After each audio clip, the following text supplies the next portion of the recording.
So if we say restore and rehabilitation of these agricultural lands, that means tree planting is one of the key activities that would really help in bringing back the forest condition and as well as improving the soil condition in the farmlands that were already been degraded or abandoned.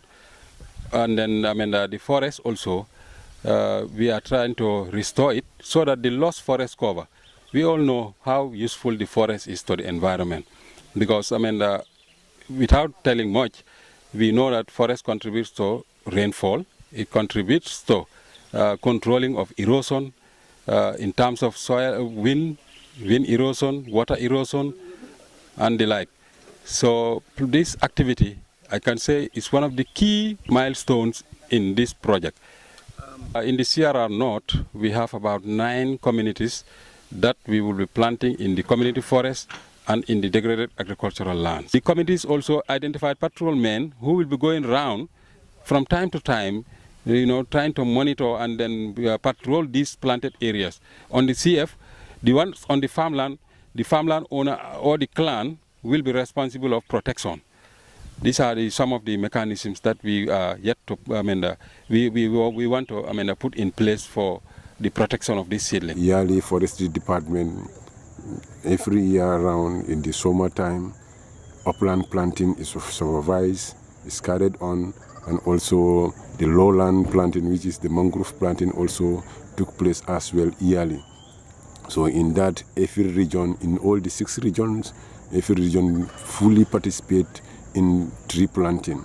And the trees that we normally plant are our own indigenous species, and so on. All this planting took place in the different regions, in all the 6 regions in the Gambia. And also the mangrove planting also took place as well. As from the last year to now, almost we have 12 to 24 million propagules of mangroves that have been planted. So it's enterprise development. Some will take handicrafts as their product, some will take honey as their product. So the people who take handicraft as their product, they went in for these rafters making, to make care out from the rum palm, to make bed out from the rum palm, and also that of the honey group also, the interest groups for honey, also they also set beehives whereby at the end of the day they also harvest a lot of honey. In that also we train them how to add value to honey, which led them to process jam out of honey, like banana jam, pawpaw jam, and also mango jam as well, different fruits, and also juice. Management. The Regional Forestry Officer, URR. Okay. Thank you very much. That's a very good question. In fact, that is our major concern because after planting these trees, one, we are planting the trees because the forest is highly degraded due to a lot of human activities and also climate variations. So our observations and assessments have shown that the Gambia has lost almost 100,000 hectares of forest.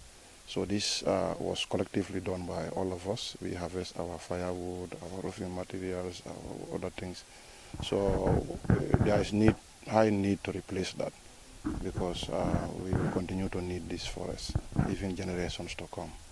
So that is why we are intervening in community forest areas. All these areas were assessed, and we look for forest areas that were highly degraded, one of which is this one.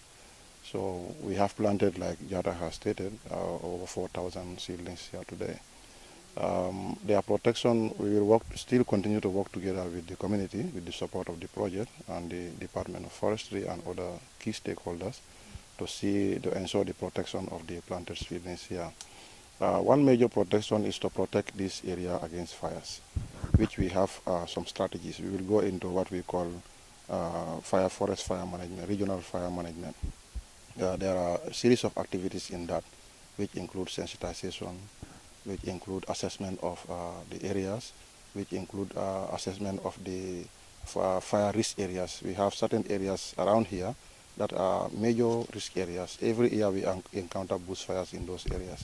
So we will continue to interact with the community look at what potentials they have, look at their weaknesses, and see the gaps where the project, forestry department, and other stakeholders can come in to join together to see what strategies we are going to put in place here, one of which I'm sure will include early control bornings, because here the soil type is mainly rocky, the grass species are highly flammable. During the rainy season, the temperatures are very high, coupled with strong winds. When bushfires come, they consume almost every hectare of the forest. So that we will put frequently patrolling here. The committee has been strengthened. There are patrolmen that we have identified. The project is going to support these patrolmen with their necessary materials to at least facilitate their work.